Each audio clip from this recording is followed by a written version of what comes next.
परीक्षा होगी, परीक्षा होगी। कौन संभाल करते हैं, कौन भाग जाते हैं, पता कैसे चलेगा कौन जिम्मेवार है कौन गैर जिम्मेवार। परीक्षा नहीं होनी चाहिए। फिर गीता पाठशाला खोले बैठे हैं, अरे बाबा तो आते ही नहीं। अब तो जैसे ब्रह्मा बाबा चले गए वैसे ये भी बाबा, ये भी आया राम गया राम। गीता पाठशाला बंद करके बैठ गए।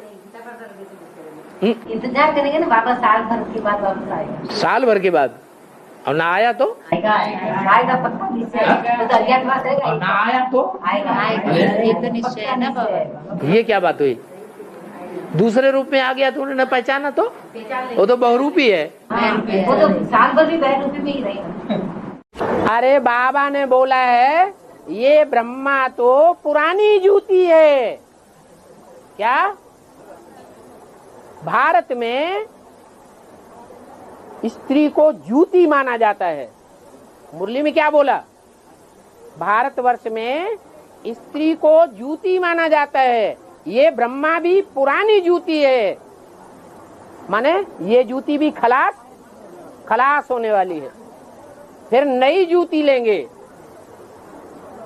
भारत में एक स्त्री मर जाती है तो दूसरी तीसरी चौथी भी कर लेते हैं।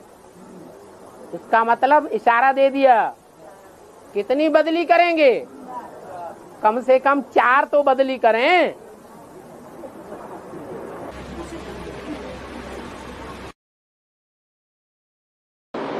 मनुष्य आत्मा है तो ज्यादा से ज्यादा एक कल्प में 84 शरीर बदल देती है।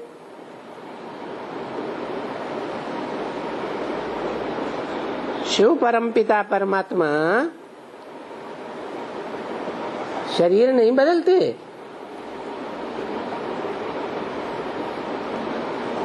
अरे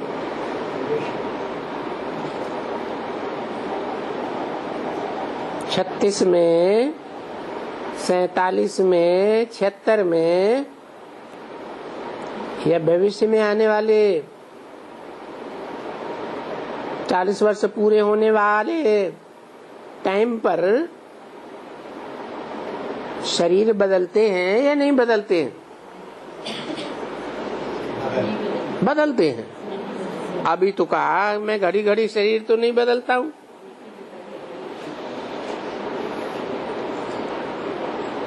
तुम बच्चे आत्मा है, घड़ी घड़ी शरीर बदलते हो।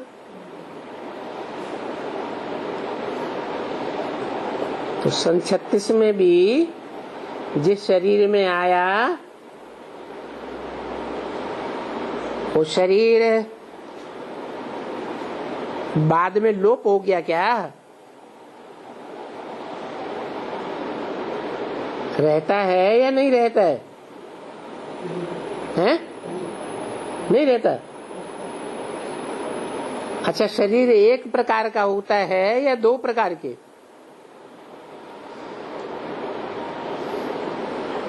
है?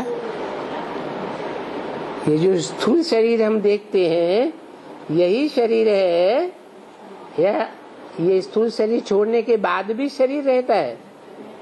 हैं? सूक्ष्म शरीर रहता है ना। तो मैं तो मुकर्रर रथ में आता हूँ। सूक्ष्म शरीर जो वाइब्रेशन वाला शरीर है वो तो खलास नहीं होता, भले दूसरा जन्म ले, 84 जन्म ले, सूक्ष्म शरीर तो अपने पूर्व जन्म के संस्कारों के अनुसार रहता ही है। तो वो सूक्ष्म शरीरधारी आत्मा वाइब्रेशन के आधार पर उसमें शिव बाप काम करते रहते हैं।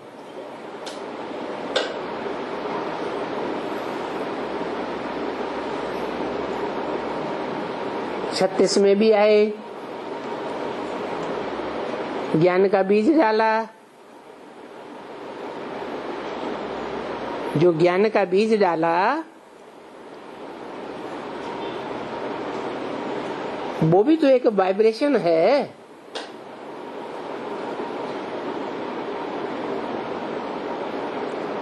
वो वाइब्रेशन का बीज ब्रह्मा की वाणी में भी है, दादा लेखराज की वाणी में वो बीज है। जब बाप प्रत्यक्ष होते हैं तो विस्तार में प्रत्यक्ष होता है। वाइब्रेशन तो वो ही है। जिन वाइब्रेशन से, जिन संस्कारों से सूक्ष्म शरीर तैयार होता है, वो सूक्ष्म शरीर सारी मनुष्य सृष्टि का बीज है। इस मनुष्य सृष्टि के बीज में परमपिता शिव संगम युग में प्रवेश करते हैं।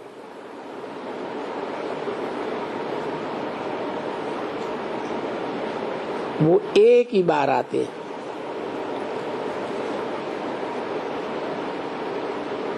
तो कौन सा एक ही बार कहें? न 36 कहें, पतित पावन का बार,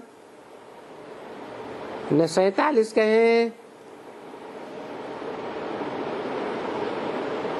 न 76 कहें, क्योंकि इस सृष्टि पर पहले से पहला नई सृष्टि में जो संपन्न रूप तैयार होता है वो तो विष्णु है। तो मधुवन में तो तुमको बहुत फुर्सत है, क्योंकि यहाँ कोई धंधा आदि तो है नहीं। बाहर की दुनिया में तो धंधा धोरी लगा पड़ा है।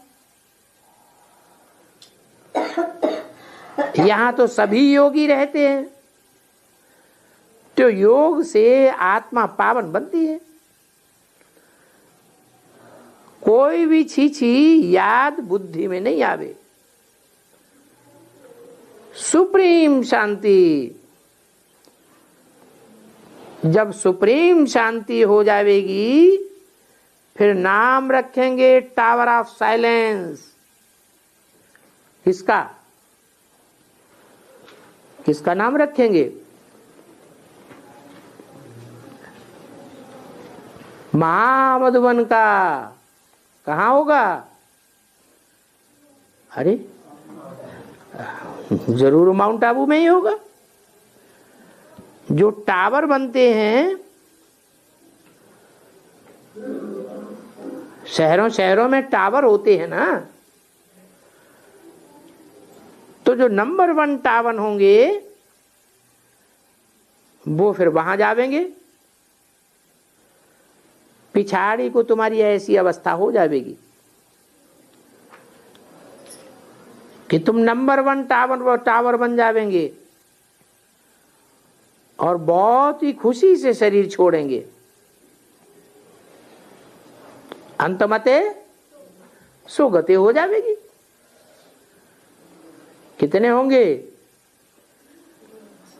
जो खुशी खुशी में ही शरीर छोड़ेंगे? कोई प्रकार का गम उनको आवेगा ही नहीं। अरे जरूर 8 होंगे। उनकी बुद्धि में तो रहेगा ना कि कहाँ ये शरीर छूट जाए बाबा की याद में, तो हम बाबा के पास चले जावे। याद करते करते ही घर पहुंच जावेंगे। इतनी याद गहरी हो कि शरीर का भान भी ना आवे। फिर तुमको कुछ भी दुख नहीं रहेगा। आधा कल्प के लिए दुख खलास। ये दुख भी कर्म भोग है। कैसे? कोई दुख आता है तो क्या समझना चाहिए कि हमारे पूर्व जन्मों का कर्मों का हिसाब किताब है। हमने जरूर ऐसे कोई कर्म किए हैं जिसके आधार पर हमको ये दुख मिल रहा है। इसलिए सर्प की खल का मिसाल देते हैं। सर्प देखते हैं कि अब हमारी नई खल तैयार हो गई है, तो पुरानी खल को छोड़ देते हैं। पुरानी खल छोड़ने में कोई देरी थोड़ी ही लगती है। तो तुमको ही ऐसे ही होकर के जाना है, एक शरीर छोड़ दूसरा धारण करना है। ये प्रैक्टिस तुमको यहां करनी है। ये विकारी नमूने नहीं जाते हैं वहां गर्भ में, वहां तो योग बल है ना, आत्मिक स्थिति रहती है, तो योग बल से जाते हैं। इसलिए कहते हैं कि वो अमर हैं। आप ही हम बैठे हैं, अभी बुढ़ा हो गया हूं, आत्मा कहती है बुढ़ा हो गया हूं, शरीर पूरा हो गया, साक्षात्कार हो गया है। मैं अभी जा करके छोटा सा बालक बनूंगा, तो गोया आप ही शरीर को छोड़ करके आत्मा भाग करके जा करके वो छोटे से बालक में प्रवेश करती है। वे जो गर्भ में प्रवेश करते हैं, वहां नई दुनिया में तो उस गर्भ को गर्भ महल कहा जाता है। क्यों महल कहा जाता है? क्योंकि उनको कुछ पाप तो है नहीं, जो वो पाप भोगे और गर्भ जेल कहा जाए, इसलिए वो महल कहा जाता है। तो महल में, गर्भ महल में बड़े आराम से रहते हैं, कोई भी दुख की बात कुछ होती नहीं, समझा ना? क्योंकि मां को भी दुख नहीं होता है, बालक को भी दुख नहीं होता है, वो तो उनका हिसाब किताब ऐसा रहता है, दुख की बात ही नहीं। और ना वो माता कोई ऐसा गंध खाती है जिससे वो अंदर में बीमार हो जाए, दुख सहन करना पड़े। यहाँ तो माताएं बहुत गंध खाती है, तो उस गंध का असर उस बच्चे को भी पड़ता है अंदर ही अंदर। तो बाप बैठ करके वहां नई दुनिया की रस्म भी थोड़ी समझाते रहते हैं बच्चों को कि तुमको अभी सा अपने नए धाम में जाना है। क्यों? दुनिया तो वही है, बदलती है, जैसे और जरूर बदलेगी ना बच्चे। नई से कोई चीज पुरानी तो होगी ना, तो हर एक चीज बदलती जरूर है। वहां भी समय पर तुम एक खल छोड़ दूसरा शरीर लेते हो, जानते हो अभी हमको गर्भ में जाना है। सर्प तो गर्भ में नहीं आता है, वो सिर्फ खल बदलते हैं। वहां तो योग बल की बात होती नहीं है। ये कहाँ की बात है? योग बल की बात यहाँ इस संगम युग की है। योग बल से तुम जाते हो, इसलिए अमर कहा जाता है। आत्मा कहती है अभी मैं बूढ़ा हो गया हूं, शरीर पुराना हुआ, साक्षात्कार हो जाता है। अभी हम जाकर के छोटा बच्चा बनूंगा, आप एक शरीर छोड़ आत्मा भाग करके जो छोटे बच्चे में प्रवेश करती है, उस गर्भ को जेल भी नहीं कहा जाता है। क्यों है? गर्भ जेल क्यों नहीं कहा जाता है? दुख नहीं है, क्योंकि वहां कोई प्रकार का गर्भ में भी दुख नहीं होता है। इस दुनिया में तो गर्भ में से निकलने के लिए आत्मा त्राही त्राही करती है, तो उसे गर्भ महल कहा जाता है। पाप तो कोई वहां होता ही नहीं जो गर्भ जेल में भोगना पड़े। इसलिए वहां गर्भ महल में आत्मा बड़े आराम से रहती है, दुख की कोई बात ही नहीं। न तो कोई ऐसी गंदी चीज आदि खाते हैं जिससे बीमारी आदि हो जाए। यहाँ तो बहुत गंध खाते हैं, स्थूल गंध भी खाते हैं और गंदे संकल्पों की भी गंध खाते हैं। उस गंध का असर फिर अंदर बच्चे के ऊपर ही पड़ जाता है।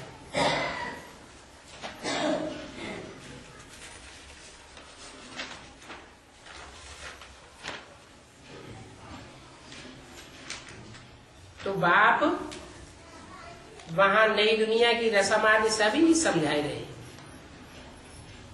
18 जुलाई 68 की वाणी का तीसरा दिन। अभी बाप कहते हैं, बच्चे तुमको निर्वाण धाम जाना है और ये निश्चय बुद्धि में धारण करके फिर इस दुनिया को बदलना है। माना ये दुनिया कैसे बदलेगी? वाचा की शक्ति से बदलेगी? नहीं बदलेगी। भाग दौड़ से बदलेगी? नहीं बदलेगी। कैसे बदलेगी? जब हम निर्वाण धाम जाएंगे, माने हमारी आत्मा निर्वाण धाम की वासी बने, वाणी का फोर्स, वाणी का अहंकार मात्र भी खत्म हो जाए, मनसा संकल्प शक्ति इतनी पावरफुल बने, तब ये दुनिया वाइब्रेशन बदलेंगे। सारी दुनिया बदलनी है, पुरानी से फिर नहीं होगी। ये तो तुम जानते हो है कि अच्छे कर्म करते हो है? सबसे ज्यादा अच्छे कर्म तो कौन करते हैं?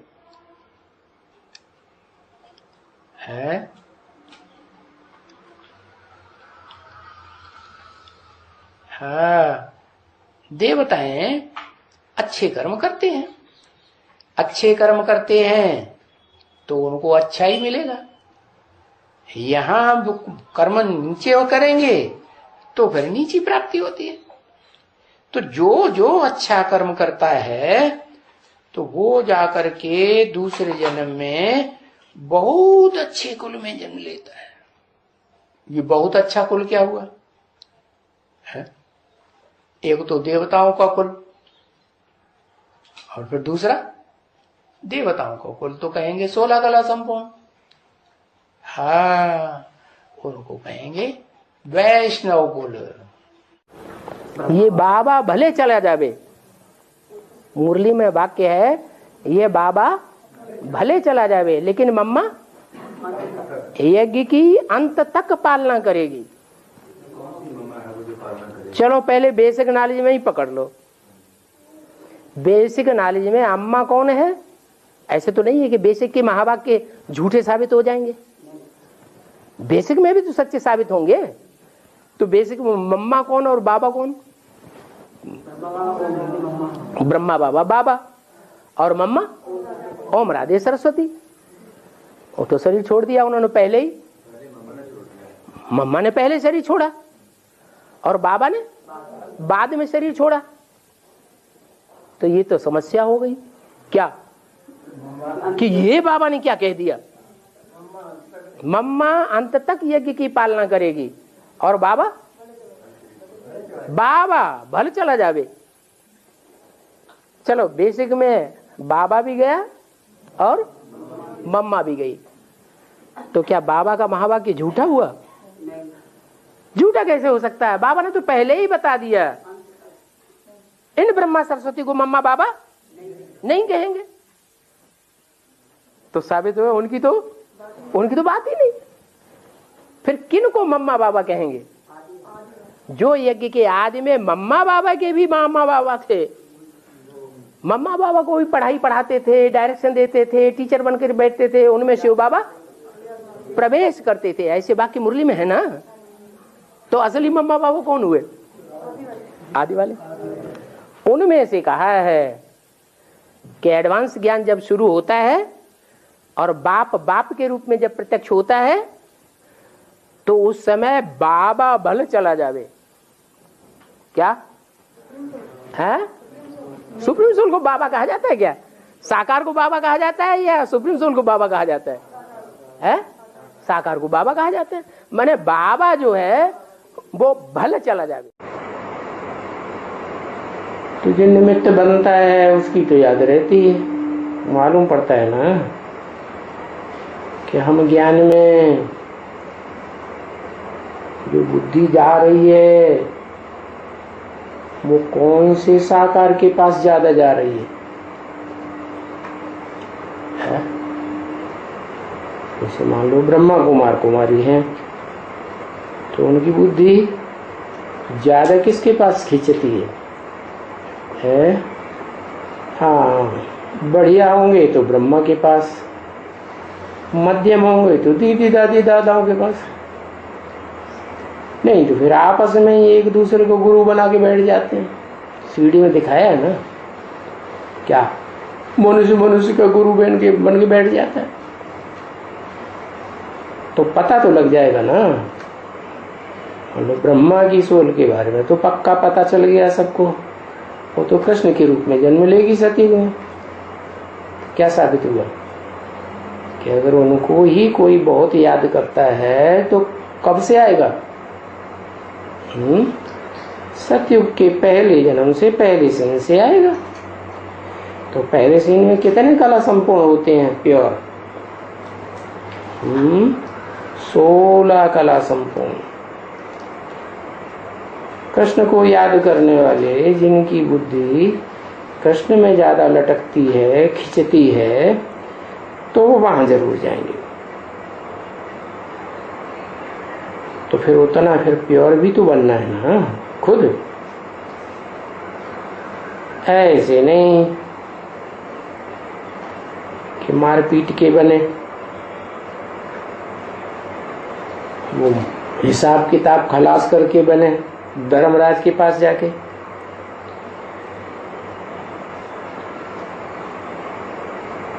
तो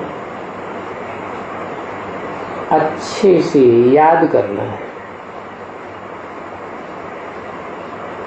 वो याद नहीं होगी तो फिर सजा खाएंगे।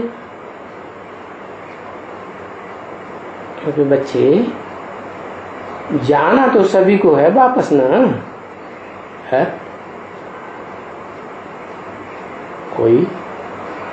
कोई आत्माएं ब्रह्मा के पीछे जाएंगी, माना कृष्ण वाली आत्मा के पीछे जाएंगी। कोई आत्माएं उनकी डायनेस्टी में आने वाली नारायणों के पीछे जाएंगी ना। कोई फिर किसके पीछे जाएंगी? वो दादी परदादी तो हो गई ना, नारायण के राज्य में आने वाली, पीढ़ियों में आने वाली। फिर त्रेता युग आता है तो त्रेता युग में आने वाली आत्माएं किसके पीछे जाएंगी? अरे अटक गए।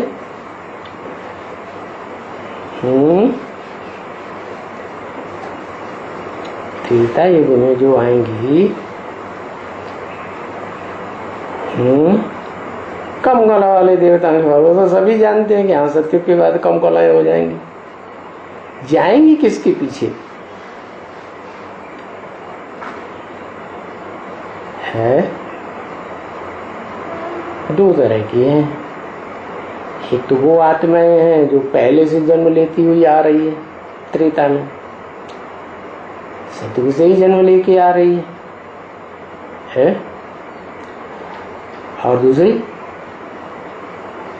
दूसरी वो है जो एकदम सत्य की दुनिया को भी क्रॉस करके, पूरा कल्प क्रॉस करके वैकुंठ लोक से आती है। क्या सत्युग से भी पहले क्या होगा? वैकुंठ होगा। जिसे मुसलमान लोग कहते हैं जन्नत, क्रिश्चियंस कहते हैं पैराडाइज। तो इन्होंने पहचाना होगा किसको है? जिन्होंने पहचाना होगा, अच्छा मान लो लक्ष्मी को पहचाना होगा, बुद्धि ज्यादा लक्ष्मी में खींच रही है, तो त्रेता की फर्स्ट जन्म में नहीं आएंगे। ये क्या कहती है शिव बाबा है? अच्छा, सतयुग की आदि में जो कृष्ण वाली आत्मा है उसके साथ वो आत्माएं नहीं आएंगी। लक्ष्मी, आदि लक्ष्मी वाली जो वैकुंठ में अतीन्द्रिय सुख भोगती है क्या कलातीत स्टेज में, वो आत्माएं नहीं आएंगी सत्य में है? तो बोला क्यों नहीं वो भी आएंगी? खैर, और द्वापर में भी इस्लाम धर्म की होंगी, वो इब्राहिम के पीछे जाएंगी। जब ज्ञान मिलेगा तो उन्हें पता तो लग जाएगा क्या है कि हम इब्राहिम के पीछे जाने वाले हैं या इब्राहिम जिनमें प्रवेश करता है उनके पीछे जाने वाले हैं? जिनमें प्रवेश करता है नारायणों में, कोई एक नारायण है सतयुग का, ऊंची स्टेज वाला ही होगा ना कि मध्यम का होगा? ऊंचा होगा। तो उसको जो पहचान लेंगे, उसके नजदीक जो रहे होंगे, वो फिर उसी के पीछे जाएंगे है? जैसे क्रिश्चियन धर्म है तो क्राइस्ट के पीछे जाने वाली आत्माएं जब से क्राइस्ट आया है तब से जान जाएंगी।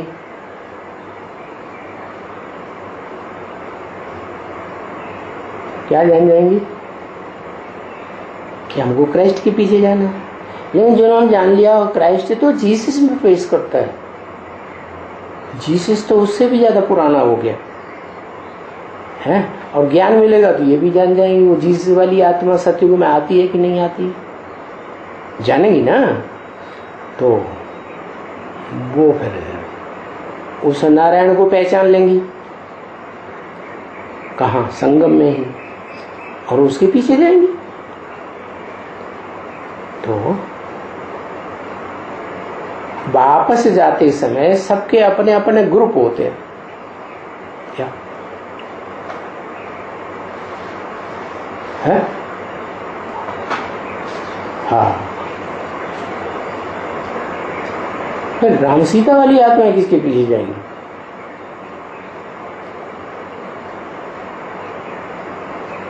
है?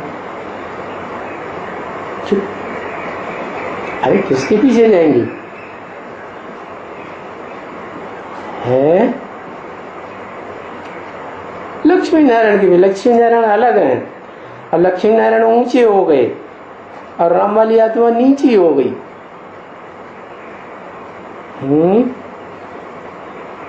ये क्या बात है?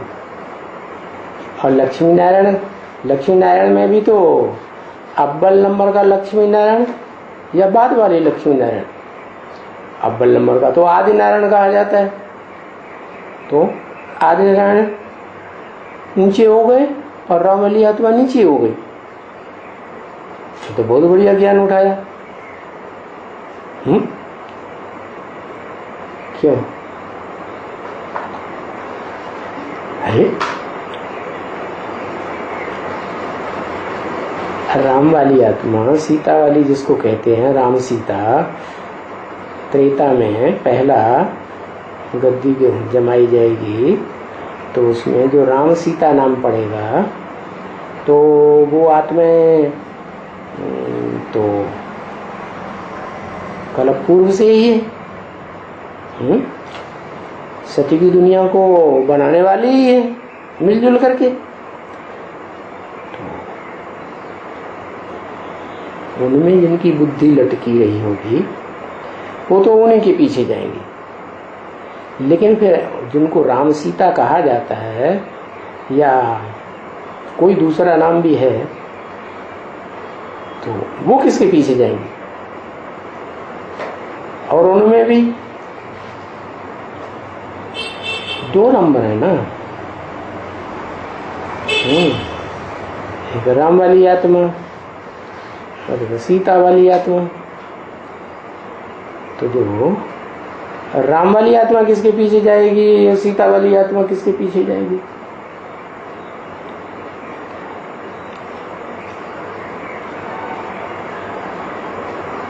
है वाह भाई, बड़ी बड़ी देर लगाते। राम वाली आत्मा, हाँ क्या राम वाली आत्मा शिव बाबा के पीछे जाएगी। वाह भैया, वो कौन सा शिव बाबा है जिसको बाबा भी कहा जाए? कोई और शिव बाबा है? राम वाली आत्मा खुद शिव बाबा नहीं बनती है तो और कोई जो शिव बाबा के पीछे जाएगी? वाह भाई, अरे शिव बाप के पीछे जाएगी ना। हाँ, तो वापस तो सभी को जाना है, लेकिन अभी ये पता लगाना है कि हमें किसके पीछे जाना है। वापस जाना है तो किसके पीछे जाना है? सबको जाना है वापस, सब सारी दुनिया की आत्माओं को वापस जाना और जाना है नंबरवार, एक के पीछे एक। जैसे माला होती है ना, एक दाना ऊपर एक दाना नीचे, फिर उसके नीचे, फिर उसके नीचे, तो नंबर बन गए ना। तो ऐसे ही सबको जाना। रुद्रमाला बड़ी थी, बड़ी कितने की है?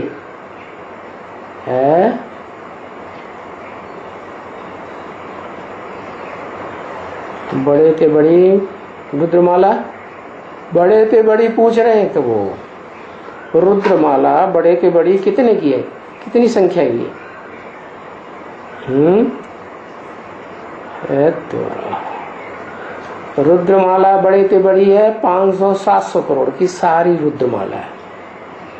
क्योंकि शिव ही जब प्रवेश करते हैं तो उनका नाम ही रुद्र है, जिनके नाम से रुद्र ज्ञान यज्ञ शुरू होता है। देने वाला कौन? शिव या शंकर, जिसमें प्रवेश करते हैं। तो फिर तो उनकी माला कितने की हुई? शिव की माला सारी सृष्टि 500-700 करोड़ मनुष्य आत्मा है, सारी रुद्रमाला हो गई। अच्छा, तो जो विवाह की आत्माएं हैं वो सब जाएंगी। कहाँ की आत्माएं?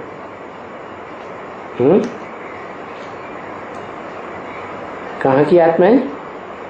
वहां की माने परम धाम की, सुप्रीम एबोर्ड की जो भी आत्माएं हैं वो सब वापस जाएंगे। छुट्टी लेके जा रही है, बाबा बोले मुरली में बरसात छुट्टी लेके जा रही है। बरसात छुट्टी लेके जा रही है, बरसात छुट्टी लेके जा रही है, बाबा को मुरली में सुने। तो इनके बाद जो 18 के बाद जब बरसात कब से छुट्टी होगी, इस तरह से मुरली उरली नहीं होगा। अभी ज्यादा बोल की बरसात हो रही है कि आगे चल करके जो ज्ञान फैलेगा वो बोल का ज्ञान सुने फैलेगा। बोल बोल का फैलेगा। आगे चल करके जब भगवान बाप शिव बच्चे के रूप में प्रत्यक्ष रूप से प्रत्यक्षता रूपी जन्म लेंगे तो ज्यादा बोल बोल करेंगे या दो शब्द सुन के ही विश्वास पक्का हमेशा के लिए बैठ जाएगा। दो शब्द सुनने की पक्का हो जाएगा। दो शब्द सुनने की तो यही होना है। तो बोला जाता है बाप दादा,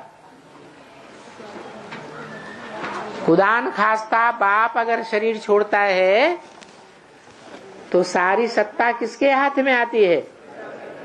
दादा के हाथ में आती है। अब राम वाली आत्मा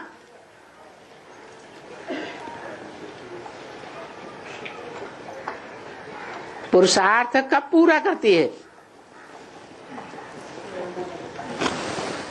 कोई टाइम लिमिट बताई है क्या? 40 वर्ष। तो पुरुषार्थ पूरा करेगी तो देह का पार्ट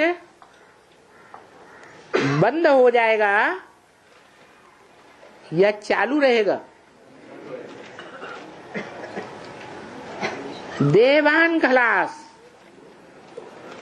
तो देह का पार्ट भी खलास। फिर वो देह रहेगी या नहीं रहेगी? फिर कौन उसके द्वारा पार्ट बजाएगा?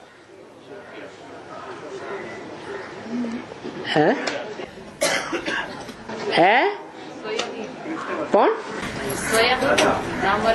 अरे